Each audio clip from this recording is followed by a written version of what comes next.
بەڵێ هەموو لای بەخێر بێن سەرچاوماناتن ئێوە تون بۆی بەشداری بکەن لە بەرنامەی پاسی هەڵبژاردن ئەمڕۆ ئێمە بڵین سێهەم ئەڵقەی پەخشەکرێ زۆرترین کاندیدی زۆرترین لایەنی جیاواز لە زۆرترین شاری کوردستان بەسەرەکەینەوە یعنی تەنها بەرنامەکە لایەنی لە تایبەت نییە بە لایەنێک یان بە شارێکی دیاری کراو ئەمڕۆژ ئێوە هاوکاری منە بن لە پرسیارەکان بە سوپاسەوە سوپاسی ئەواکەم کە ئەرکتان کێشەوە لێرە حزورتان هەیە ئینشاءڵڵا بتوانین بەرنمەیەکی زۆر باش و بە دڵی بینەر تۆمار بکەین و دواتر پەخش بکرێت ئێستش ئەگەر ئێوە حازرن با بجوڵین بەرەو پاسەکە فەرموون.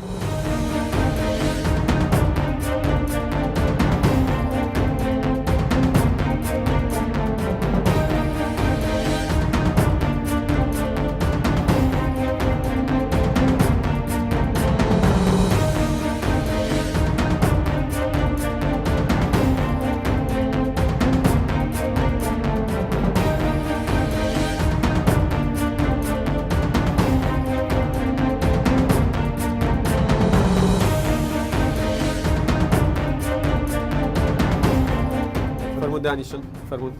پێشتۆ دانانیشی ئەمە دانانیش ئەو مەسەلەی دانیشە کەریم و دابەزە کەریم و ئەوە باز دەکەن دانیشە یادگار تۆ دەی دانیشی یادگار هەتا ئەمە دانیشی یادگار بەخێر بێن چاواتن وڵڵاهی وەشتێکی خۆش و نوێیە تۆ هەموو دەپشتی بێ دەکەی بانە ڕوود بەتهێن نەکرد ئێمە لە خزمەتین هەر پێت نەوتم تۆ مۆزوعی دانیشە مەسەلەی کەریم وڵڵاهی کاک یادگار چونکە لە سلێمانیەوە لە دەڤەری سلێمانیەوە هاتووم ئەوانەی هەولێریان نەزانن چییە بەڵام نازانم من بەس بیستومە لێرە مەسلەی کەریم زیمە یاریزانە فەڕەنسیەکەی ڕیال بەدی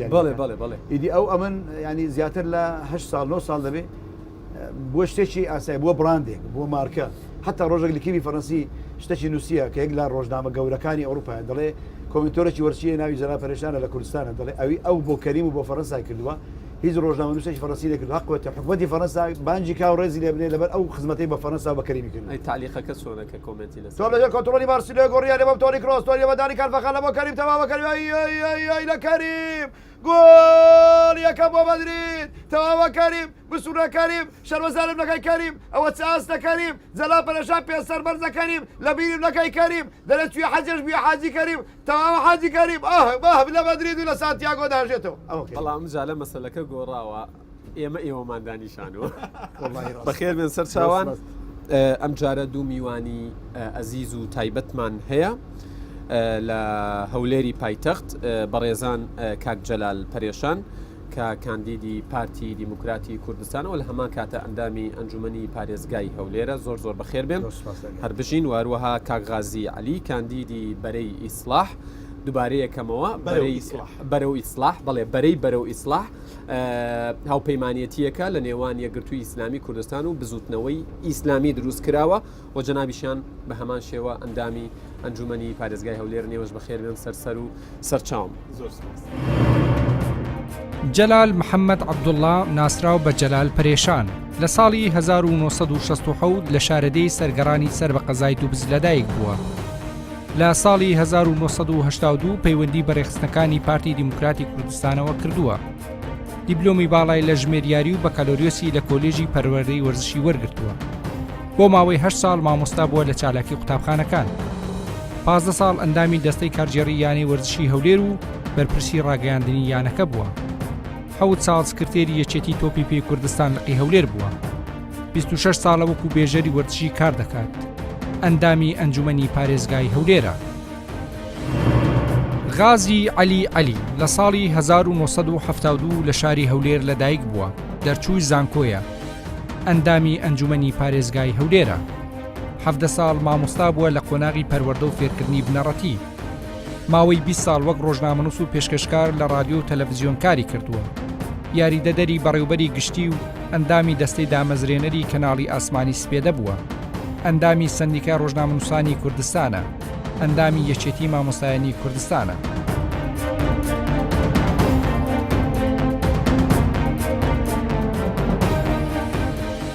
مامۆستا جەلالگەر جەنابتانەوە دەست پێ بکەین. تۆ لەگەڵ مامۆستا غازی هەردووکتان ئەندامی ئەنجومەنی پارێزگای هەولێرن یعنی ڕەنگە ئەو پرسیارە بکرێ ئێوە لە ئەنجومەنی پارێزگای هەولێر دوای ئەوەی هاوڵاتیان دەنگی پێدان کە هەر ئەنجومەنیەکی خۆجێی پەرلەمانە بچووکەکەی ئەو شارەیە چیتان بۆ هاوڵاتیان کرد بۆ ئەوەی ئێستا متمانەتان بنێ بچنە جێگەیەک کە دەنگتان باشتر بگات کە پێوترێ پەرلەمانی کوردستان بەڕاستی کاک یادگار ئەوەی لە سەرمان بۆکو ئەندامی ئەنجومە لەو 4 ساڵە کردومان ئەو پیاوە لە لیژنەش پێکەوە بووینە لە لیژنەی سکاڵا و بەدواداچوونی وڵاتیان بەڵام خۆی لە خۆیدا یاسای ژمارەسەی ساڵی 2009 زۆر سەریح و زۆر وازحە زۆر دەسەڵاتی بە ئەنجومەن و ئەندامانی ئەنجومەنداوە بەڵام بەداخەوە ئەنجومەنەکە ئێمە هیچ کارا نەبوو یعنی ئەوەی کردمان بە پەیوەندی شخصی خۆمان بە علاقە شخصی خۆمان بەو ناسراوی خۆمان ئەو پیاوە ناسراو بە لەبەرەوەی کادرێکی ڕاگەاندنەوە ئەمیش لەبەرەوەی لە ڕاگەاند کارم کردووە هەموو شتەکانمان بە پەیوەندی شخصی کردووە ئەگەنا ئەنجومەنەکە بەڕاستی ئەو ئەنجومەنە نەبوو کە خەڵکی چاوەڕێی دەکرد زۆر جاش گوتومەکە کە ئەگە دەتانزانی ئەو ئەنجومەنە ئەو دەسەڵاتی نابی ئەو خەڵکە بۆ ماندوو دەکەن ئەو هەموو هەڵبژاردنە و هەموو بوجە بۆ سەرف کرێ بەر لەوەی بچتە ئەنجومەن پێت وا بوو کە لە ئەنجومەن ئەتوانی جیاواز بیت و ئەنجومەنەکەش کارە ئەبێت و بەهێزە بێ وایە ئەمن دڵنیا بووم لەوەی 100% ئەو ئەنجومەنە زۆر ئەگە ئەنجومەنێکی ئەکتیڤ بایە دەسەڵاتی هەبایە زۆر لە پەرلەمانی کوردستان کارەتە دەبێت کەچی وا دەرنەچوو وا دەرنەچوو ڕاستە خۆمە ئیشمان لەگەڵ زەمان چییە پەرلەمانیش لە ئاستی خواست و تموحی تۆیە بێت لە پەرلەمان هیچ زمانێک دەکاگات کەواتە چۆن خۆت کاندید کرد ئەمە خۆم کاندید کرد بۆ ئەوەی هەچ نەبێ هیچ نەکەم وەکو جەلا پەرێشان بتوانم چەند یاسایەکەی هەموار کرێتەوە پێش هەموو شتێک زوڵمێکی زۆر گەورەیە نەعادالەتێکی زۆر گەورەی ئەندام پەرلەمان 8 ملیۆن و 4 حرەس و 2 پاسەوان و بەڕاستی ئەوە 112 ملیار خۆمان دەزانی پلە باڵاکان و یانی هیچم پێ دەکرێت ئەم بتوانم ئەو شەڕە بکەم نێرم ئەندامی پەرلەمان ئەو پارە زەبەلاحەوە گرێت بێک بێژیان دەکا گیادگار ئەمن فەرمانبەرێکم 25 ساڵە فەرمانبەرێکم لە بەڕێبەتی چاڵەشی وەرشی بە ئەو 4 ساڵەش دەوێ لە ناو پەرلەمان بەمە بچەکەی خۆبکارکەم و دواتر بچمەوە جێخۆ کاکە من عمرم 51 ساڵە لۆ ئامادەی موچەی پەرلەمان وەرنە ئامادەم ئەوانیش نابی وەگرن ئەو کاغازی دانیشتووە بەڕاستی شوورەیە ئەندام پەرلەمانێک پێشمەرگەیەک ژنە شەیدێک 400,000 فەرمانبەرێکی خوار خۆمە هەمووان زانانی میلیۆن و 350,000 فەرمانبەر هەبوو ئەوەی پارەی لێبوردنەکە گیادگار ئەو فەرمانبەرانی خوارەوە بوو ئەوی چینی ناوەندی خوارەوە ئەو 400,000 وەگرێت تو خدا منی پەرلەمانتار چ شوورەیە چ عیبێک ئەمن 8 ملیۆنی بدەنە من بۆ ئامادە منیمان ئەوانش باوەڕ دەکرێت قسە لەسەرەوە شەکە سوودخوانێش دەڵێن با کەس قسە لەسەرەوە شەکەین سوپاس دەکەم کاغازی جەنابتان بە هەمان شێوە ئەندامی ئەنجومەنی پارێزگای هەولێرن یعنی ئێوە هاوڵاتیانی ئەم سنوورە متمانەیان پێبەخشین پێتان وایە ئەو بەڵێنانەی بۆ ئەو 4 ساڵەی ئەنجومەن دابووتان جێبەجێتان کردو وایە سە بەتەمان یەک دنیا بەڵێنی تریشی بخەنە سەر و بچنە ناو پەرلەمان بەناوی خۆی گەورە و میهرەبان دیارە ئێمە لە ئەنجومەنی پارێزگا کە خۆمان کاندید کرد و دواتر شانسی ئەوە بەبەرەمەکەت و دەرچوین ئێمە ڕاستە وەکو بەڕێزکاک جەلال فەرمووی طموحی زۆر گەورەترمان هەبوو بەڵام دواتر بینیمان یاساکە کۆمەڵێک سەغەرات و کەلێن و کەم و کوڕی گەورەی تێدایە ئەو طموحە گەورانە بەو یاسایە تحقیق نابی ئێمە لەگەر ئەوەش کە دەست و پێمان بەسترا بوو وەکو کەسێک چۆن دەست و پێی ببەستی و بیخێنا و ڕووبارێک برەی مەلە بکە ئێمەشیان والێ کرد بەڵام لەگەر ئەوە نەوەستین ئەگەر لە ژێر ئاویش بی دەست و قاچی خۆمان کردەوە بە شێوەک لە شێوەکان مەلەمان کرد نێمە هێشتمان خۆمان بخنچین نەهێشتمان ئەو خەڵکەی متمانەی بە ئێمەدایە لە دەنگەکە پەشیمان بێ بەشی ئەوەندە توانیمان لەسەر جوهدی خۆمان لەسەر جیرفانی خۆمان لەسەر ماندووبوونی خۆمان لەسەر خین و گۆشت و ئێستی خۆمان هەوڵماندا کاری جدی بکەین هەر هاوڵاتیەک ڕووی لە ئێمە کرد بێ ئەو لیژنەکەمان لیژنەی سکاڵا و چاودێری فەرمانبەر بوو بێ یا هاوڵاتی ئاسایی بوو بێ بەدەم کێشەکەیەوە چوینە کێشەکەمان گەیاندۆتە نەتیجەی خۆی دواتر پێمان گوتوتە ئەوە نەتیجەتە لەوەیەوە مرتاحین دواتر کۆمەڵک کەیس هەبووە وەکو لیژنەی چاودێری و سکاڵا و دەستپاچی ئیشی جدیمان لەسەر کردووە یەک لەو کەیسانە بەڕێزکاک جەلال شایدا کە یەک لە باڵەخانەکان بوو دەبوایە لە مودەی 1 ساڵ تەواوی لە بۆ 5 ساڵ و نیو چوو بوو تەواو نەکرابوو کەچی 2 بینایتری زەبەلەح بەکرێ گیرا بوو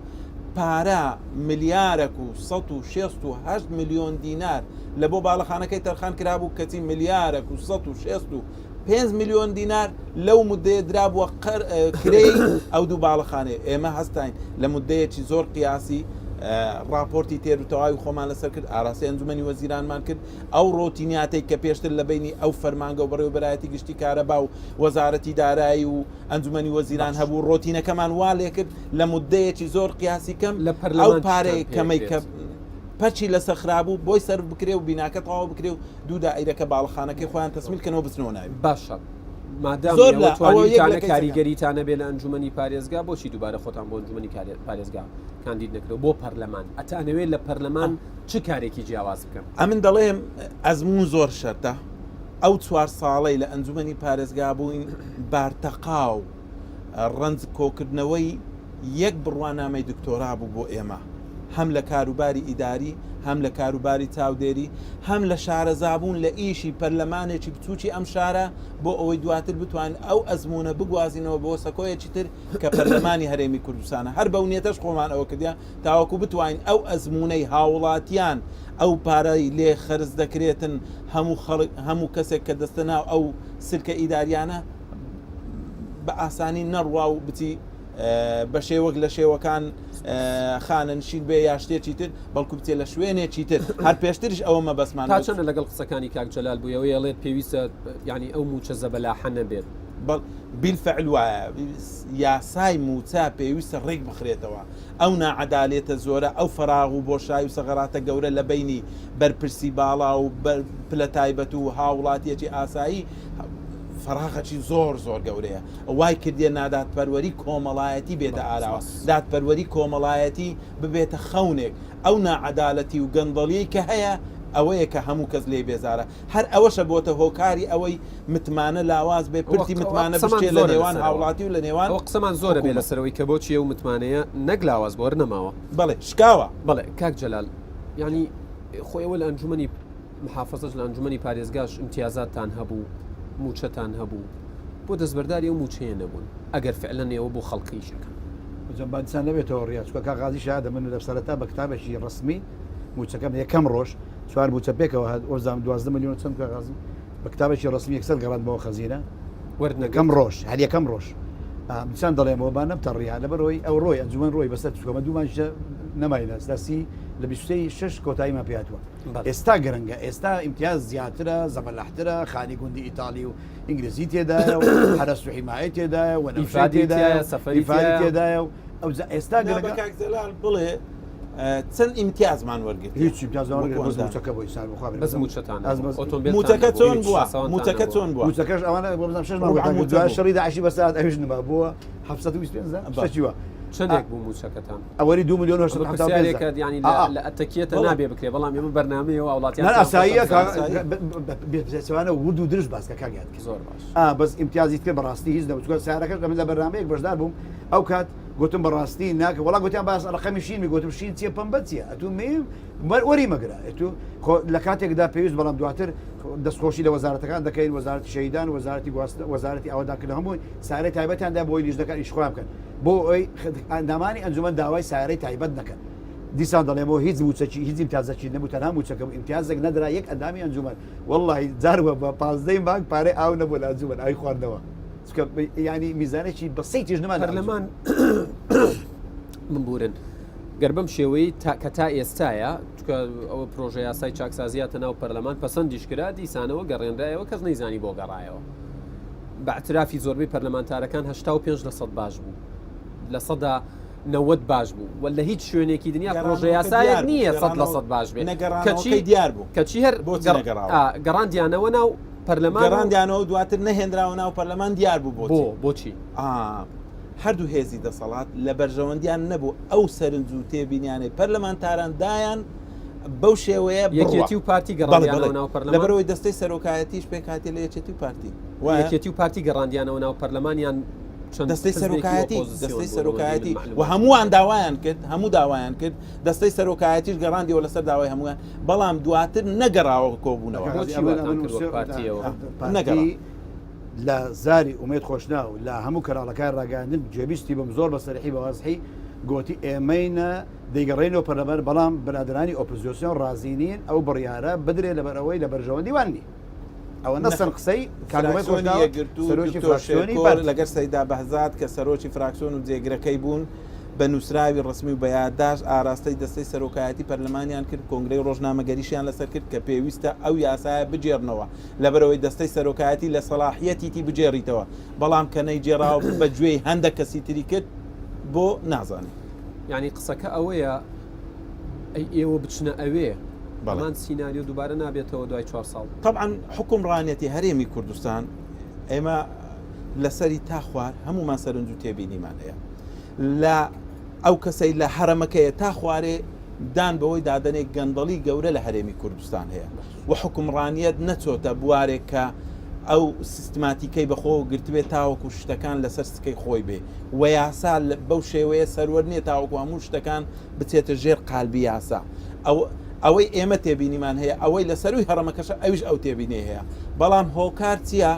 ئەوە گرینگە هۆکارەکانی پشت ئەو شتانە کەشف بکرێ و بزاندرێ لەبەرچی هەمومان هەرگلەیمان هەیە ئەوەی دەسەڵاتیش هەیە گلەی هەیە ئەوەی معارەزەش و ئەوەی هاوڵاتیش و ئەوەی لە دەرەوەی دەسەڵاتیش هەرگلەی هەیە. کاک جەلالیانی کاتێ باسی گەندەڵیەکرێ کاتێ باسی کەم و کوڕیەکرێ لە نەتیجەیە خەتای هاوڵاتی دەرەچێ هاوڵاتیە خەتابارەکە گەندەڵیەیە چکە دەسەڵات و ئۆپۆزیسیۆن هەموو حزبەکان وەکو یەک گلەیەکەن ئەڵێرە وڵا گەندەڵی هەیە ئیتر نازانین کێ چارەسەری بکە قسەکە ئەوەیە کەی هاوڵاتی وای لێ بێت ئەو دەنگەی کە ئەیدا بە تۆ ئەیدا بە هاوڕێکانت هەر هەمویان ببێ بە هۆکارێک بۆ ئەوەی خزمەتی هاوڵاتیەکەی پێ بکرێت نەک خزمەتی پەرلەمانتارەکان. هاوڵاتی ئەگەر هاوڵاتی کوردستان الحەمدولیلا زۆر هوشیارە بە تایبەتی ئەو زیرە ئەو نەوەی نوێیە بەڵام من دێم فلان حزبی سین حزبی ساد دەبینم کۆمەڵێ دروشمی بریقەدار لە پێش هەڵبژاردن دەرێ وا دەکەم وا دەکەم وا دەکەم هەیانە وازانی خۆی کاندید کردو بۆ پۆستی سەرۆکی حکوومەت ڕەحمەت ئەوەندەی وعداوە هەیانە ڕۆشتۆتە ئەو کارەسان شارۆچکەکان وتێتی قیرتان بۆ ئەکەم کتابخانەتان کارەسان لەوەیە کاکە وعدی شتی تەنفیزی ئەمن لە ژیان معقولە تو شتێک دەکەی دەڵێ من وا دەکەم وا دەکەم وا دەکەم پێغەمبەر دووری خوارد سوێ دەفەرمێ من وعد أخلف فحدث كذب وأتمنى خان ئەمن هەموو زار دەڵێن کاکە تو لۆ ڕۆژێک وعدەکەن نەدا گوتم کاکە من هیچ نیمە تا وعد بدەم. یەکێک لەو قسانەی کە کرێت قسەیە لەسەر دروشمی بریقەدار یعنی قسە لەسەرەوەکرێ کە پارتە سیاسیەکان کۆمەڵێک بەڵێن ڕەنگە لە پارتە سیاسەکان لە پەیڕە و پرۆگرامی انتخابی خۆیانە بەو شێوەیە زەق نەبێ بەڵام کاندیدەکان کە سەردانی خەڵکەکەن ینی هەستەکەی ئەمە ئەچێتە جێگەیەکی تەنفیزی ئەچێتە شوێنێک کە یعنی دەسەڵاتی بەدەستە بۆەوەی شت جێبەجێ بکە ناچێتە پەرلەمانێک کە کاری یاسادانان و تەشریع و چاودێریە واتە ئێستا وای لێ هاتووە پەرلەمان ئەرکی ڕاستەقینەی خۆی بیر چۆتەوە کاندیدەکە نایزانێت چییە ئەمە کێشەیە پێت وایە ئەم جارە شەرماوەتەوە. بەڵێ طبعاً ڕەنگە بەشێک لە کاندیدەکان نارێم بەشەکی کەمیانە هۆشیاری ئەوەیان نەبی کە پەرلەمانتار ئەرچی چییە ئەمە هەمومان دەزانین پەرلەمانتار چەند ئیشەکی سەرەکی هەیە یەک لەوانە تەشریعە بەمانە دەرکردنی قانون دووەم ڕقابەیە چاودێری ئەو بودجەی دەکا بزانی کە پەسەندی دەکات چۆن سەرف دەکرێت لە پرۆژەکە و چاودێری ئەو پرۆژانەش دەکات بزانی پرۆژەکان وەهمین یا هەمووی جێبەجێکران هەر حیزبێک دەچێتە ناو پرۆسەی هەڵبژاردن بەو نیەتە دەچێت ئەو بتە براوەی یەکەم باش بووە براوەی یەکەم چی دەکا حکوومەت تەشکیل دەکات کە حکوومەتی تەشکیل کرد لە جیهەتە تەنفیزەکە ئەو شتانە زۆر ئاسان جێبەجێ دەکات ئەو یەک دوو مانای ئەوەش نییە پەرلەمانتار کاتێک یەک لە ئەرکەکانی پەسەندکردنی بودجە و پرۆژەکانە ناتوانیت بکەن نا پرۆژە و بودجەکان دێتن ئەو پرۆژانەی کە هاتێ لە بۆ نمونە قەزایەتی وەچی شەقڵاوە بگریت بزانین ئایا دادپەروەری تێدا بەدی هاتووە لە دانانی پرۆژەکان لە بۆ قەزای شەقڵاوە فەرقی نەکرایە لەگەر قەزایەکتر قەزای دەشتی هەولێر و لەگەر قەزای خەبات یەک ئەنجومەنی حافزەش نەتوانێت ئەمانە بکەن بەڵێ بەڵام خۆت دەزانی ئەو 4 ساڵی لەوێ بووین هەرێمی کوردستان بێ یاسا بوو بێت بوو قەیرانی دارایی بێ پرۆژە بوو بودجەی نەبوو یعنی وڵات لە هیچ دنیا هەیە وڵات بودجەی نەبی کەواتە ئێوە ئەڵێن بۆیە نەتانتوانی و بەرنامەکانتان وەکو خۆی جێبەجێ بکەن چونکە وەکو پێویستە ناو حکوومەت حزورتان نەبووە یەکەم شت ئەو کەسێک کە دەیەوێت پرۆژەک جێبەجێ بکە کاتێک دەبتە زۆرینە و حکوومەت بێکدینی ئەو بەرنامەی خۆی بە تەواوی جێبەجێ دەکەوە یەک دووهەم بەپێی ئەو حەجمەی کە هەیتی چاو لەوە دەکە ئەو پرۆژانەی کە داینایە وەکو بەرنامەی ئینتیخابی نەک وەکو وعدی کاندید چکە وعدی کاندید زۆر جار دەستە جوزئیاتیەوە دەستە فلان گەڕک من ئەو جادەتان لۆ قیر دەکەم ئاخرات خۆ ئەوەی تەنفیزینی دەستە ئێرە ئەو مەکتەبەتان لۆ دەکەم بەڵام دەکرێت بەڵێ کاتێک ئەندامی ئەنجومەنی دەردەچیە ئەندامی پەرلەمانی کاتێک پرۆژەکان لەو ساڵە دێ ئەو پرۆژەیە کە هات من تاقیبی دەکەم بزانم ئەو گەڕەکە زوڵمی لێ نەکراوە نادادپەروەری بەرامبەر نەکراوە پرۆژەکانی چۆن بۆ دانراوە گەڕەکی ئەلفی بۆچی زیاتری بۆ دانراوە. سپاس دەکەم کاک جەلال بەنسبەت حکوومەتی بنکەفراوانەوە کاک هێمنەورامی کە سەرۆکایەتی لیستی پارتی دیموکراتی کوردستان کات ینی باسی لەوە کرد کە ئەوان وەکو پارتی جارێکی تر ناچنە ناو حکوومەتی بنکەفراوانەوە قسەکە ئەمەیە زۆر بە کورتی ئێوە بۆچی هێندە ڕختان لە حکوومەتی بنکەفراوانە ئەمە لە هەموو بابرێن تەجروبەکانی پێشی ئەوزارە دەستمانەوە بێت چکە پارتی ئەوزارە بەڕاستی دوای ئەحداسی 16 ئۆکتۆبر دەبێ زۆر بەجددی بیر لە بەژۆندی خەڵکی کوردستان بکات و کە پێشترش هەموو ئاواتی ئەوە بووە هەموو ئاواتەکانی خەڵکی کوردستان بێت چکە پارتی بەنامەکانی فراوانە ئەوەی لە چە ساڵی ڕابردوش هەمومان دەزانین بەڵام بەداخەوە دیسان دەڵێمەوە ڕێزمانێ حیزبەکانی ئۆپۆزیسیۆن نانهێشت ئەمە هەموو خزمەتە پێشێت چکە دائیمەن لە بیان گرفتیان دروست دەکرد هەموو جانە هەتا ناو حکومەتەوە دەبوو 2 مانگ دەمینە ئەوە کاغازداریشە 2 مانگ دەمینە سەحبیان دەکرد لە حکومەت وڵات 4 مانگ بابەت 4 ساڵ و 8 مانگ دەمانەوە ئاخر 3 مانگ دەهات هەموو چیان وەزارەت گرتووە ئەوانیش تێدا ئەوانیش وەزیری کاروباری کۆمەڵاتیان هەبوو 3 مانگ مابوو سەحبیان کردەوە جوابەکە بدەوە پارە چاوریەکەیان سەحب دەکرد و هەمووی مەسەلە سەمونەکە بوو کە پارەکە تێدا نەبوو کاک جەلال عەفوەن لەوەی پێم خۆشە برایەکی بەڵام ئۆپۆزیسیۆن ئۆپۆزیسیۆن نمایە لە دنیای ئۆپۆزیسیۆن هەموو دەم داوا دەکا بۆی حکومەتی دەسەڵات ڕەخەرەکانی لێبگری و نەهێنی لەو جارە بەسیترین نمونە تەنها پارتی کە حکومەتی دەسەڵاتی لەدەست بە حکومەت دەسەڵات تاهترها پارتی و داواری دەکە انتخابات هەتا 2 هەفتە لەو پێش کەس ڕازی نەبوو انتخابات بۆی ئەوان گەو هەندێک تا ڕازی بوون لە دنیای ئۆپۆزیسیۆن دەیەوێت انتخابات بکرێ حکومەت دەسەڵات نایە ئێمە حکومەت دەسەڵات دامان دەکەوە تاخیری دەگرتم لە بیدایەتەوە گوتم بۆیە بەشەشیە بەڵام لە دنیای کاگیاتگەرە واقعە هەموو دنیا ئۆپۆزیسیۆن دەوێت انتخابات بکرێ حکومەتی دەسەڵات لابدا ئێمە حکومەتی دەسەڵات وحید بووی دامان دەکەین حکومەتەکە بە خراپی ێزانن تەمەنی درێژ بکرێتەوە هەموو جا داگو حکومەتەکە خراپە گەندەڵە ئەوە دەشاویست تاماری 2 ساڵ درێژ قسەکان لەسەر قسەکانی کاک طبعاً مەسەلەی بەجێهێشتنی حکومەت بەجێهێشتن نەبوو بە تایبەتی ئێمە وەکو یەکگرتووی ئیسلامی کوردستان پەیاممان نارد وە مۆڵەتماندا لەبەرەوەی 4 ساڵی ڕێک خەڵکێک لە قەیرانە قورسژیا ئەو کاک جەلالێکی خۆی لە خوانەکە لە ناو خەڵک و خەڵکی فەقیر دەژی لە ناو خەڵکی فەقیر دەژی مۆزەفمان هەبووە بە دەرۆزەکەتیە سوار و سەدەقەی پێکرایە مۆزەف بووە مۆزەف مامۆستا هەبووە دەستی لە تەڵەبەکەی خۆی پان کردیتەوە چ ئیمتیحانێک بەو تەڵەبەی خۆی دەکات لەبەرەوەی قوتی ژیانی ڕۆژانەی مار و منداری خۆی نەبوو کرێی خانی نەبووە 5 ساڵ لۆ 5 ساڵ پێی لە ناونە یەکگرتووی ئیسلامی کوردستان بەسەر بەرزیەوە ئەگەر هەڵەنە بم 21 ڕۆژتان بۆ حکوومەت دانابوو ئەتانزانی پێتان وا بوو حکوومەت ئەتوانێت لەو 21 ڕۆژە داواکاریەکانتان جێبەجێ بکات دۆخی یەکمان ڕۆژ پێتان وا بوو لەو 30 ڕۆژە ئەتوانێت جێبەجێ و جێبەجێ نەکرد بەس کۆمەڵە خاڵ بوو هەندێکیان دیراسەی دەویست و دەگەیشتنە ئیتفاق و ئیتفاق دەکرا بەڵام 3 خاڵی جەوهەری بوو گوتمان ئەو خاڵانە دەکرێت یەک ئەو موتە پاشەکەوتە عیلاج بکرێت چونکە پارەی دەیتوانی عیلاجی بەڵێ پارەی نەود ئێستاش و ئەو کاتیش دەیتوانی بەڵام هەمومان دەزانین ئەو داهاتەی ئێستا نەود دەفرۆشرێ و دێتەوە هەرێمی کوردستان ئەوەندە داهاتە نیە هەمومان دەزانین ئەو یەک دوو گوترا جستانە خەڵک لەسەر بیری نەوتە پێویستە هەر خێزانێک تەنها 1 بەرمیل نەوتی بدرێتێ پێیان نەدرا یەکگرتووی ئیسلامی کوردستان داوای بەس چاکردنی موچەی کرد مەسەلەی ئەو پاشەکەوتە چاکبیرێت لەگەر مەسەلەی نەوتەکە و چەند خاڵێکی کاک جەلال ئەڵێت 4 ساڵ و ئەوە نەمان دانیشتون ئینجام قسانیان کرد بۆ لە 2 ساڵ یەکەم ناگە ئەو قەیرانە دواتر دکتۆر صلاحەدین بابەکر وەزیری کارەبا بوو لۆ 2 ساڵ یەکەمەتان نەگۆ لۆ 3 ساڵ یەکەمەتان نەگۆ لۆ هەر لە ساڵی یەکەم کە تەواوی کرد کە سوتەمەنیان بۆ دابین نەکرد دەستی پێتانەکرا کێشەی ئەڵێت ئێوە کە پارتی دیموکراتی کوردستان و یەکێتی نیشتمانی کوردستان لە ناوەڵە پێتانەکرا کێشەی پاشەکەوتی موچە چارەسەر بکەن بەڵام نەتان کردو ئەمە یەکشت دەڵێن ئەمن لەگەڵ ڕێبازێکم ڕێبازی مەلا مستەفای بارزانیە عەدالەتی کۆمەڵایەتی تەنها لەدەست ئەو پیاوە مەز نەکراوە من بە ڕێزەوە ڕێزمێ بۆ قسانی کاغازی ئەگەر پارتی عادل نەبووە پارتی لە دەسەڵاتی هەبایە ئەمە یەکشت دەڵێ کاگەنگە پارتی و خانەوادەی بارزایی بەتایبەت بازم چکە ئەوان پارتی بەڕێوە دەمان ئەوان پارتی دامەزراندی پارتی لە سەدەستی مەلا مستەفای نەبەر بووە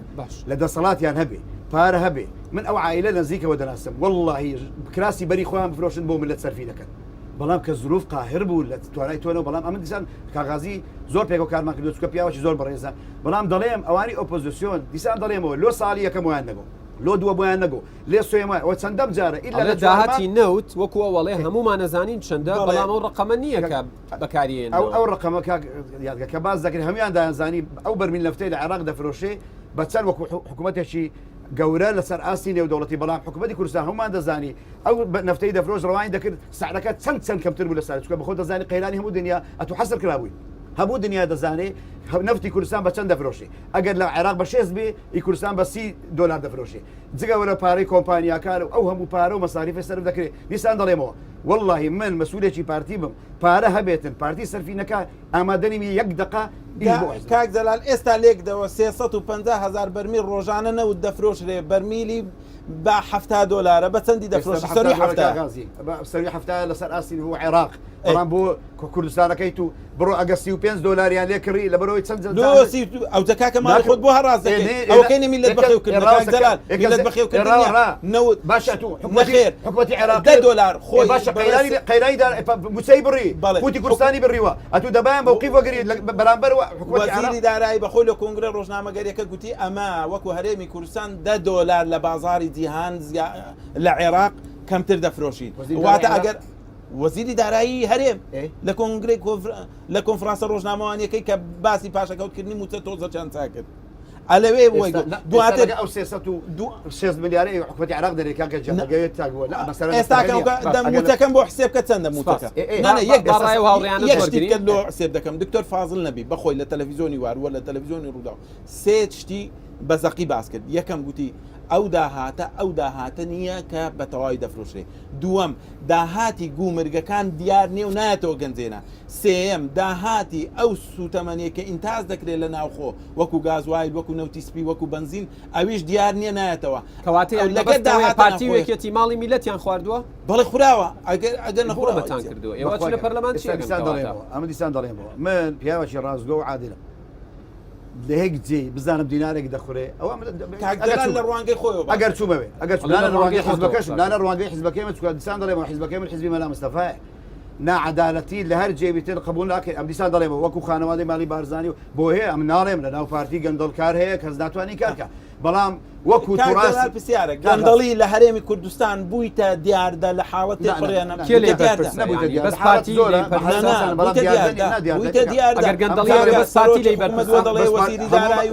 ئەو دەرێ بەس توش دەی بەپرسی وەکو یەکگرتو لە ناو حکوومەتی چەند ساڵە لە وڵاتی خەڵکت هەیە لەی بەرپرسنین ئێمە نەمانتوانە معاونی مەکتەبی قوتابخانەیەک دابنێ بەڵێکە ئەمەیە بۆ یەکەم ساڵەوە باسکرا ئەوە نەبوو بۆ مووقیفتان ئەدی وەزیری کارەبامان لەبەرتی دەستی لە کارچێشەوە ئەدیەوە هەڵوێست نییە وەزارەتی سامانە سروشتەکان کاوکاری ناکات و ئەوە هەڵوێست نییە دووەم بڕۆ هەموو یاداشتەکانی یەکگرتووی ئیسلامی کوردستان تەماشاکەواتە ئەوە پێتان وایە حکوومەتی بنکەفراوان چارەی دەردی کورد ناکات پێویستە بەدی وەشکە بڵێیت مەسەلەی تەواو ئامادەکردووە لە دوای هەڵبژاردن ببن بە ئۆپۆزیسیۆن مەسەلەی ئەوە دەگەڕێتەوە سەر ئەنجومەنی سیاسی لە کوردستان وجودی ئەنجومەنی سیاسی بینەمە لە دوای 2009 هەموو تەجروبەکانی ئۆپۆزیسیۆن فەشەری هینەوەی ڕازگۆرین لەگە دروشمەکانیان ڕازگۆری لەگەڵ ئەوە دەسەڵاتە ڕازگۆنی ئەوە دەسەڵاتە ڕازگۆنی ئەنگۆ ڕازگۆن ئەمن بم واز دێنم چەند ساڵە چەند دەورەی پەرلەمانی بڕۆ هەر ئیش نەکرا وەڵڵای ئەمن بم دەنگدەرانی خۆ بەو شێوازەکە سپاسانەکەم باگوێ لە واوڕێیان سپاسانەکەم ناوی خۆت و پرسیارەکەت بۆ کێیە فەرموو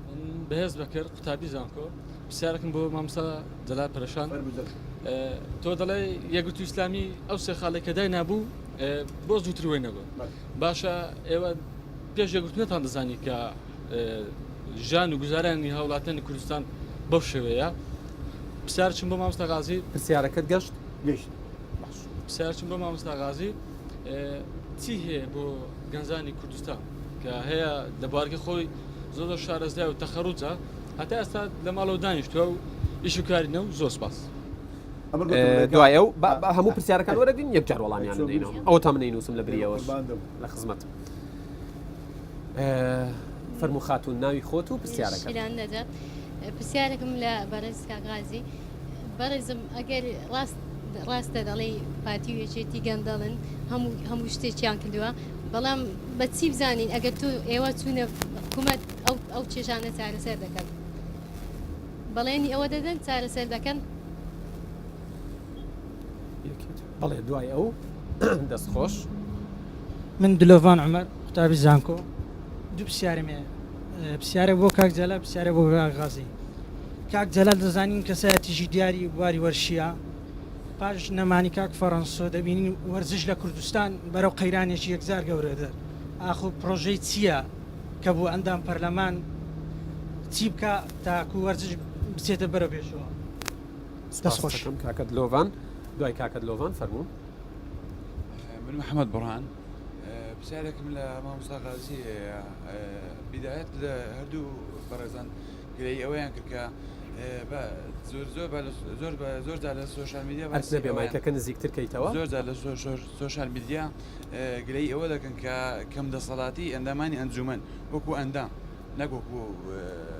شخصی کە ئیشەکانیان بڕوێنن گرەی ئەویان دەکرد کەم دەسەڵاتن ینی ئێستا گاوم ئەندام پەرلەمان کێشە سیاسە دەکەن چیان کردەوە لەگەڵ کێشەکەن باش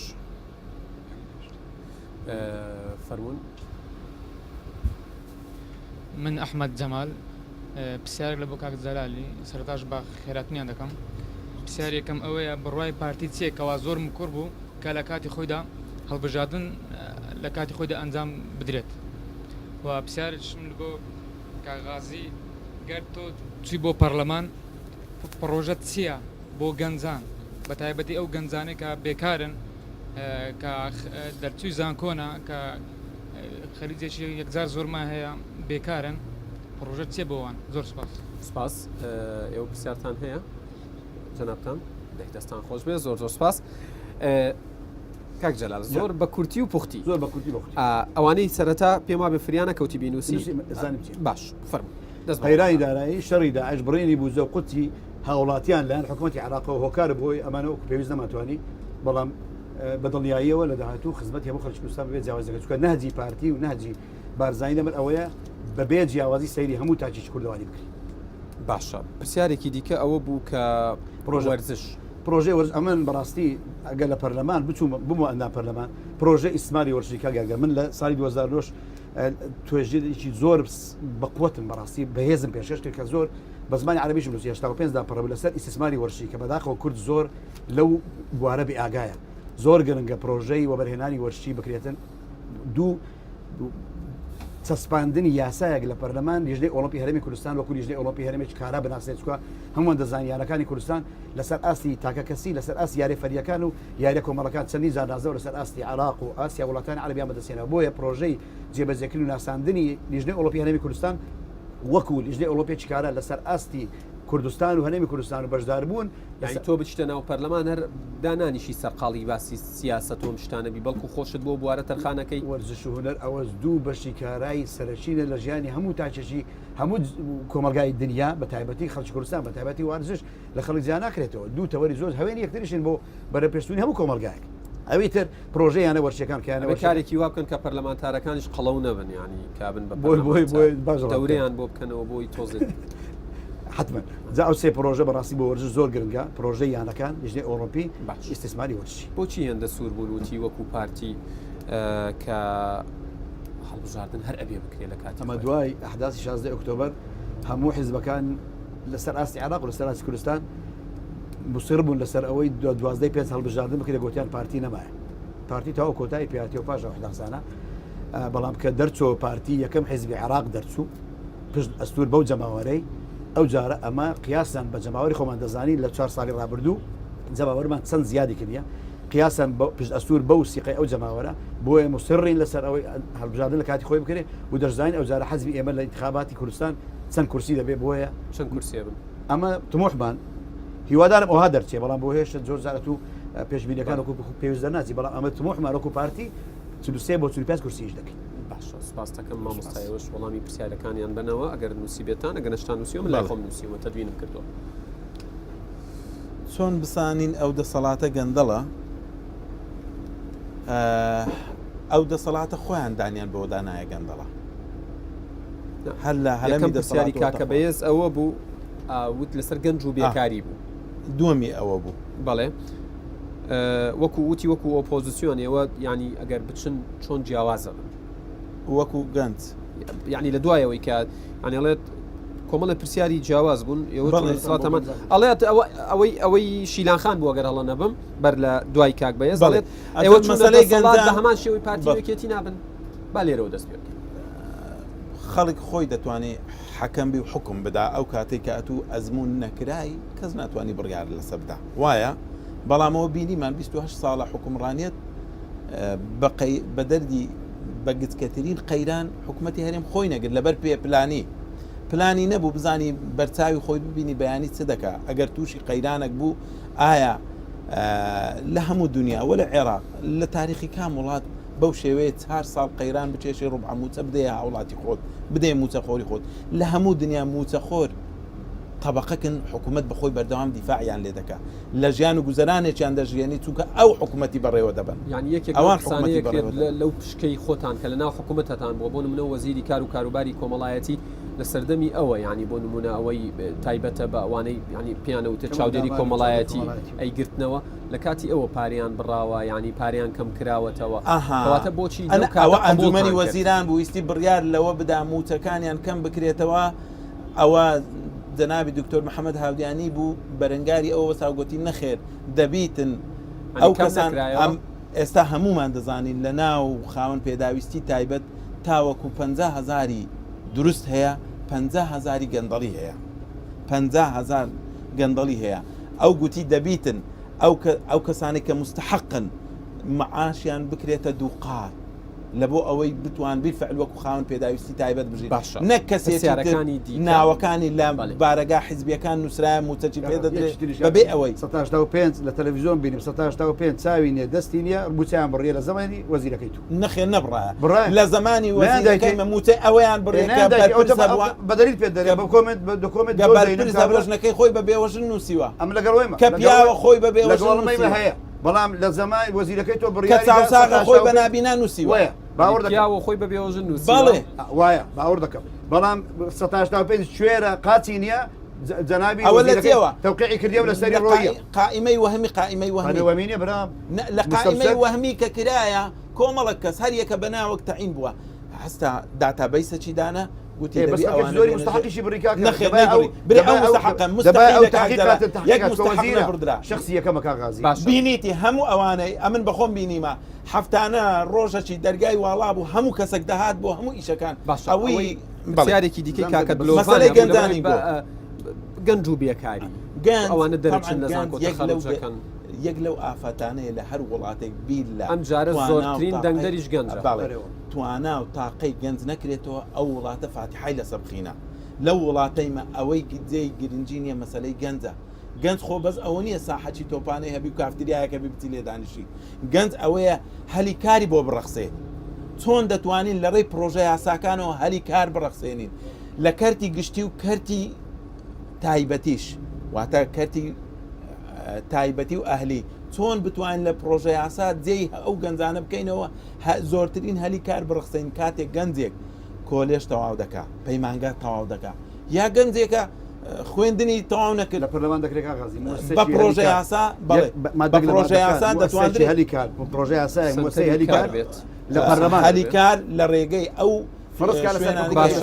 بەمەرز بجاری ئەوەی کردوتی ئێوە خۆتان وەکو ئۆپۆزیسیۆن پیشانداوە لە بەرەی خەڵکەچی ئەگەر هەڵق پرسیارەکەم نەگەیان دەبێت دوای هەڵبژاردن دەنگتان کەمەکات هەموو لایەنەکان دەنجان کەم کردێ بە سەبەبی ئەوەی زۆرترین خەڵک نەچووتە هەڵبژاردن خەڵک لە هەڵبژاردنەکان بێ ئومێد بووە ئەو بێ ئومێد بوونە شتێکی ترسناکە کەواتە ئەوە لە هەموو وڵاتێک سیستەمی حکومڕانی دەتوانی ئطمئنان دروست بکات لە بۆ خەڵک ئومێد دروست بکاتن بە هەڵبژاردنەکان بەڵام ئەگەر ئەو هەموو خەڵکە نەچوو هەڵبژاردن کەواتە ئومێدیان نییە ئومێدیان نییە هۆکار چییە هۆکار ئەوەیە نەیاندیت گۆڕانکاری بی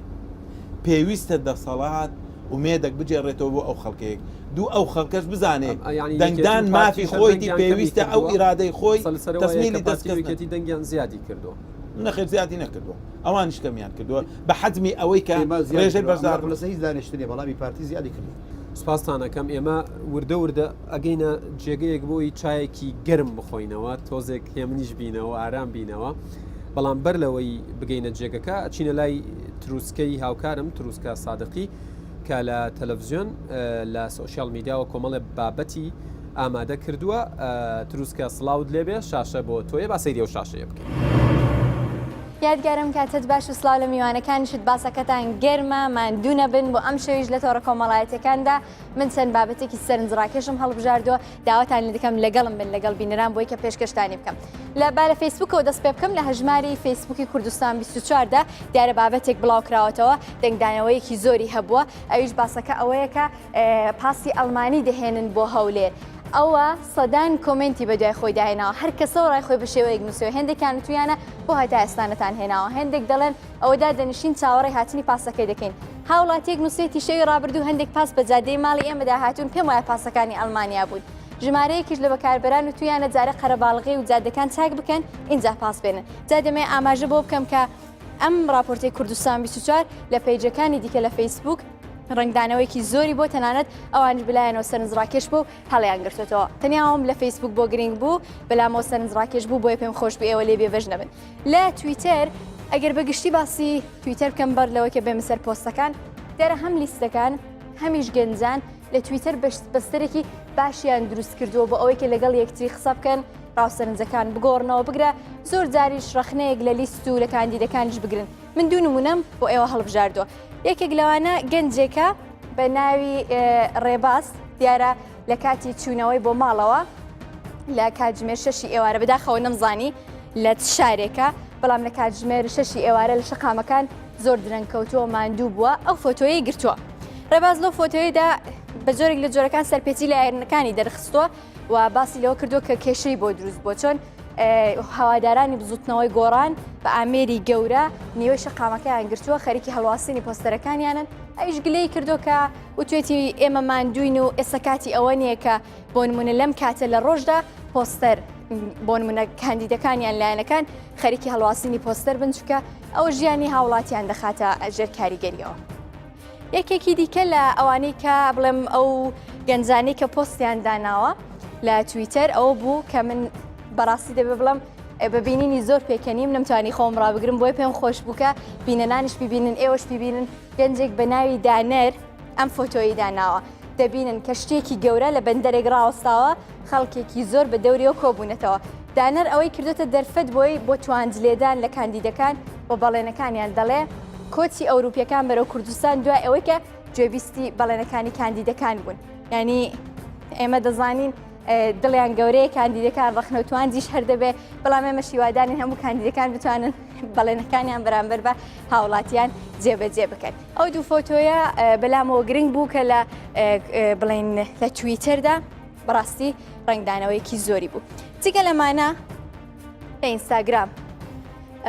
لە ئینستاگرامیش دیارە ئەویش بۆتە پێگەیەکی باش وەک باقی تۆڕە کۆمەڵایەتەکان لۆدێکی زۆری لەسرە بۆتە سەکۆیەک بۆ کاندیدەکان لێەوە ئازادانە بانگشە بۆ خۆیان بکەن ئەو کات هاوڵاتیانیش هەر لەوێەوە ئەگەر گلەیەک ئەگەر ڕەخنەیەک ئەگەر تێبینێکیان هەبێ یان وێنەیان ڤیددیوەیەکی سەرنجڕاکێش هەبێ لێدا بڵای بکەن و جارێکی دیکە دەڵێمەوە هەشتەگی کوردستان دەنگ دەدا ئەو هەشتەگەی کە لەوێ دەیبینن ئێمە لەوێدا بەکارهێنراوە زۆر وێنە و گرتە و لەلایەن هاوڵاتیانەوەدانراوەکە بۆی پێم خۆش بوو ئێوەش ببینن و ئێوەش دەتوانن بەکاری بێنن ئێمە بێگومان لە هەموو تۆڕە کۆمەڵایەتەکان نەک لە ئینستاگرام ئێوە دەبینینەوە بۆ میدیای جیهانی ئەگەر بزانین ببینین کە سەبارەت بە هەڵبژارنەکان چیان وتووە دیارە ئەوەندەی کە من یادگار چاوخشانەوە بەسەر میدیا جیهانەکاندا دەکەم نەبووە هیچ ڕۆژێک هەواڵێک بابەتێک لەسەر هەرێمی کوردستان نەبێ دیارەوە بێگومان گرنگی کوردستان لە ئاستی ناوچەی دەردەخا بۆیە دوو بابەتم بۆیەوە هەڵبژاردووی کەمیان تۆڕی مەنافێنە دەڵێ بانگەشەی هەڵبژارنەکانی پەرلەمانی کوردستان ساڵێک دوای هەوڵدان بۆ سربەخۆیکردنی ئەو هەرێمە دەستی پێکردووە لەگەڵ ئەوەدا چەند زانیارێکی دیکەشی سەبارەت بە چۆنیەتی بەڕێوەچوونی هەڵبژاردنەکان خستۆتە ڕوو جگە لەمە یەکێکی دیکە لە میدیاکان دیارە ئەویش فرانس 24 راپۆرتێکی تێروتەسەلی هەبووە راپۆرتەکەی مەیدانیش بووە سەرنجی خستۆتە سەر ژمارەی کاندیدەکان و کورسەکانی پەرلەمان و ئەو لیست و قەوانانی کە خۆیان کاندید کردو بە هەڵبژاردنی پەرلەمان بە شێوەیەکی گشتی ئەوە سەرجەم بابەتەکانی ئێمە بوو کە بۆ ئەو شەو بۆ ئێوەمان ئامادە کردی بوو یادگار تەنیا دەمێ ئەوە بڵم کە بابەتەکان مستە کۆتایی پێهاتووە ئێوە دەتوانن بینەران هاشتێکی کوردستان بۆتس کوردستان دەنگ دەدا بەکار بێنن لە هەموو تۆڕە کۆمەڵایەتەکاندا جارێکی دیکە دەڵێمەوە وەکو کوردستان 24 دەتان بینینەوە بەشدارتان دەکەین لە بڕگەی سۆشیال میدیا لە پاسی هەڵبژاردن دەگەڕێمەوە لای ئێوە هەربژی تروسکە دەستخۆش ماندوو نەبن بابەتی زۆر باشتان باس کرد ئێمە حاولاکەین لەگەڵ دوومیوانەکەمە تۆزی قسە لەسەر و شتانش بکەین کە تۆ باستکردن کاک جەلالێکێک لەو شتانەی کە تروسکەی هاوکارم باسی کرد ئەوەی ئەڵێت ینی کاندیدەکان لیستەکان لە کات و ناکاتیان بۆ نییە پۆستەر هەڵەواسن سیارە هێنن نازام کرێنێنن شت هەڵەواسن ئەمە هاوڵاتیانی بێزار کردو لەم ڕۆ وەکو کاندیدێک پێم خۆشە ئەنی پەیامێک بەگشتی بنێریت ئەمەراوە چاکە ئەمە هەر سەرۆک بارزاری لە کاتی بانگەشەی دیسی 1970 گوتی نامەوێت کەس بێزارکەن و نەم لە هۆی ناڕزایی دڵتەنجی خەڵک جا ئەوە پەیامی سەرۆکەکەی ئێمە بەڕاستی کاک غازی یعنی هەر هەمان شت چەند گرنگە کاندیدەکان دڵی هاوڵاتیان بەدەستبێن نەک لە ئێستەوە بێزار و بێتاقەتیان بکەن بەڕاستی دووش زۆر گرنگە یەکیان هێمنی پاراستنی دۆخەکە دۆخی هەڵبژاردن دووهەم مەسەلەی پۆستەر بەڕاستی پێویستە ڕەچاوی ژینگە بکرێت پێویستە ڕەچاوی ڕێگەوبانەکان بکرێت یعنی هەر کەسەمانەیە ئەوە نیە دەسەڵاتەی هەیە و دەچیتن بە دەفتەرات دۆلاری سەرف کردێ بڕۆ و جادەوبانە بینە نەفەر هەیە هەر بستێک دەڕۆی و هەوە سپاسانەکەم ئێمە ئێستا کاتی ئەوەیە من تۆزی حەزم لە چایە بۆ یەکە نزیکە بێتەوە لە کاتی چا خواردنی تر حەزەکەم کاتەکە زوو بڕوە هەر بژیت ئەڕۆین چایەکە خۆینەوە پێکەوە بێگومان لە چاخانەکەش گفتووەکەمان هەر بەردەوام.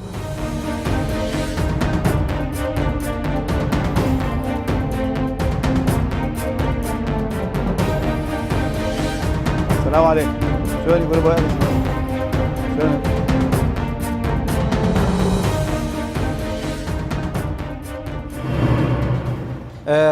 هاتوینەتە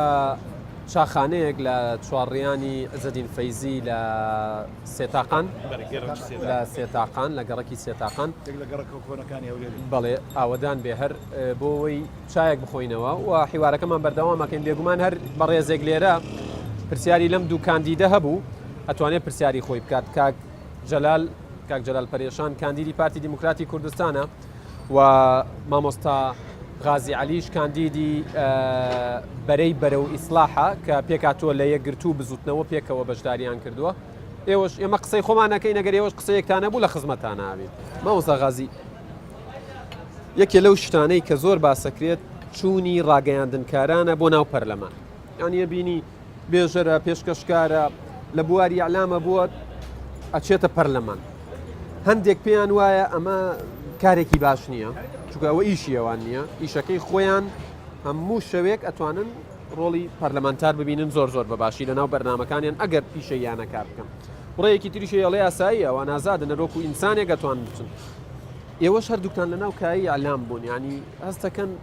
ضرورە ڕاگەیان کار بچێتە ناو پەرلەمان ڕاگەیان کاتی وەکو هەر توێژێکی تر یعنی پەرلەمان شوێنێکی تەخەسوسی بەحد نییە شوێنی نوێنەرایەتی هەموو چین و توێژەکانە یعنی جوتیارێک زۆر ئاساییە جوتیار بی و با بەس یەقڕە وەیەکتب بخوێنێ و بنووسی بچی بتە نوێنەر خەڵک دەنجی پێدا کە دێ نوێنەر کەواتە بەڕێی تۆ وەکو وەش کراوە بە مەرج ئاسایی ئەگەر بڕوانامەشی نەبێت بەڵێ چونکە ڕێژێک دیاری بکرێ بۆ ئەو شوێنانەی وەکو لیژنەی کاروباری یاساییە فڵانیە فیساریە کە پێویستی بە تەخەسوسەکەیە گرفت نییە بەڵام ڕێژە عامەکەی ئەوەیە هەر کەسە نوێنەرایەتی چین و توێژێک دەکا وەلا نەتیجەی عامیش نوێنەرایەتی هەمووان دەکا هەندێک هەیە بە گشتی قسە ناکەم بەڵام ڕایەکەی ئەڵێت ئەوانەی چوونەتە ناو پەرلەمان پێشتر کە ڕاگەیاندنکار بوون پێش پەرلەمان زۆر چالاک بوون لە ناو پەرلەمان دەنگیان نەما و کوژاونەتەوە والله ئەمە ناو پەرلەمان بم سەرۆش پەرلەمان لە دەنێ بم هەر ئەو جەلا پەرێشانە سادە بەگشتی ینی نەگەشتە شخصی خۆت بۆ هەیە ڕاگەیاندنکار کە دەگەرێتەوە سەر ئەو کەسەی کاکەیانگەر ئێستا باێت تۆ یەک لە کارەکتەرە سەر با لە ڕوون دەگەم سەرکەوتوەکانی بواری ڕاگەاندنی کە ئێستا هەموو خەڵکی کوردستان دەزانێت چ کرد بووی ئەندام پەرلەمان دەگەرێتەوە سەر خۆت ئەگەر تۆ پیشەکەی خۆت خۆش بووێ ئێستا ئەمن پیشەکەی خۆ بەڕاستی گواستەوە یاری تۆ بێ خوددا دەزانی سەرۆکی پەرلەمان ئێوارە دێمەوە ئەی دەکەریم گۆڵیەکە بۆ بەدرین تەوا بە جوابرێک کاکزەلا تێک چوو ئەوە ئیشی منە ناتوانم ئیشەکە واز دەبینم بە زیادەوە دێمەوە یاری دەگوازمەوە چکە ئیشەکەم ئەوەی کاکیاتگار ئەوجا دەگە کاغازی بەیانی عینەن بۆ ئەندامی ئەنجومەن هاتەوە لە بەرنامەی پێشکەش کردو ئێستا بەرنامەی ڕۆژانەم هەیە لە ڕادیۆ ئێستا لەو فترەیە چەندین بەرنامەی تەلەڤیزیۆنی پێشوانەیە ئەوی خوا نەخواستە دوای پۆز و مۆز لێتدا دەرێ ئەوە چۆن دەبێ مندا پەرلەمانم بێژەراتی بکەم ئەوە بۆ من ناوی ئەوە با چایترتان بۆ بێنن نە دەست خۆش بوو چێڕە خواردکەوت کە سات بۆ تامی لێ ناکەم کە سات بۆ تامی بەعیدەتەوە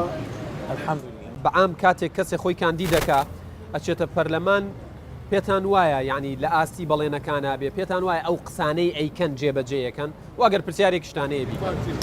پێشمەرگەیەک دەستی پەڕیوە چای چۆر بۆ معاشەکە کراوە 250 پەرلەمانتارەوە ئەی بۆ بۆی کێزەکەن تۆ 30 ساڵ پێشمەرگە تەقاوتەکەن باڵ عینەکەشی لێوەرزە 250 چییە پیاوەیە لەم کوردستانە ڕۆژی 500 دلار ئەوە جەریمەشی گەورەیە ئەندا پەرلەمانێک بچیتن ئەندا ئەواقی توێ قسەکەم تا ئەندا پەرلەمانێک 6 میلیۆن 8 میلیۆن وەگرێ پێشمەرگەیەکی پەکەوتن 250,000 بگرێت چخوا قبول دەکەم ئەگەر هێشتم ئەوە بمێنێ یا چای دەکەم یا نایەلم ئەم وعد نادەم چکە وعد کەلیمەشی گەورەیە بەڵام دیسان دەڵێم چکەم لە پەرلەمان نەبوویمە ئەتو باست کرد چکەم لە پەرلەمان نەبووین شوێن پەرلەمان ئەتو بەهەڵە تێگەشتیم لە پەرلەمانەوە لە ئەنجومەن بوویمە شوێنێ شوێنی خزمەتگوزاری بووە ئەتوڕا ڕەخسە بکەم ئەخە دەجیمە نانە سڵاحەتمان لە پەرلەمان نییە باش شتەکان تێکەڵ دەکەیت سڵاحەتی پەرلەمان ئەو سڵاحەتی ئەتو باست کرد دەبی ئەو مادێ نابێ پێشمەرگەیەکی پەکەوتە 250,000 یا بێ موچێکم کرێتەوە ئەندا پەرلەمانێکیش 8 میلیۆن وەگرێ ئەوە نابێ کەم قسەی لەناو بەرنامەکە ئەوە بوو هەردووکیانەڵێ ئێمە لەگەڵ ئەوەین ئەو موچەیە نەبێ دەبێت تۆ پێشمەرگەبی 700,000 وەگری 5 ڕۆژ داوام بکەی منیش لە دیار سپری دانیشم 6 میلیۆنی وەگرم دەبێ نابێ ئەوە شەرتەکە لای من ئەوەیە نابێ ئەوە هەبێ دیسا دەڵێم ئەمە لە ئەنجومەن ئەو دەسەڵاتەمانی سوێ دەسەڵاتی ئەمە لە ئاستی قایمخا و مدیری حیە بەڵام پەرلەمان دەتوانێت وەزیر و سەرۆک وەزیران بێتە پەرلەمان بانگەشەی خۆت بکە بۆ و پیاوانە چیان پێڵێ بۆ دەنگت پێ بدەن ئەمێن دڵسۆستان پارێزەری مافەکانتان دەبم کاندیدی ژمارە 19 لە لیستی 119 بەرەی ئیسلاح بەرەو ئیسلاح لە یەکگرتووی ئیسلامی کوردستان و بزوتنەوەی ئیسلامی پێک هاتووە دەمانەوێت ببینە دڵسۆز و پارێزەری مافتان بۆ دەنگت پێ بدەن زەلا پەرێشان نەمگوێت دەنگم پێ بدەن بە کەسی نارێت دەنگم پێ بدە زەلا پەرێشان ژمارە 25 لیستی 183 پارتی دموکراتی کوردستان من بۆ ئەوە لەسەر پەرلەمان معناتی ئەو نازدارە ئەوە دیسان دەڵێمەوە زوڵمە جەریمەیە تاوانە ئەو نەعاداتی ئەدا پەرلەمانە من 6 میلیۆن 8 میلیۆن بدەرێت سار حرەس و دوساخم دەرێ ئەویش 550,000 بێت بەڵێ پێویستە بە یاسا وەگرم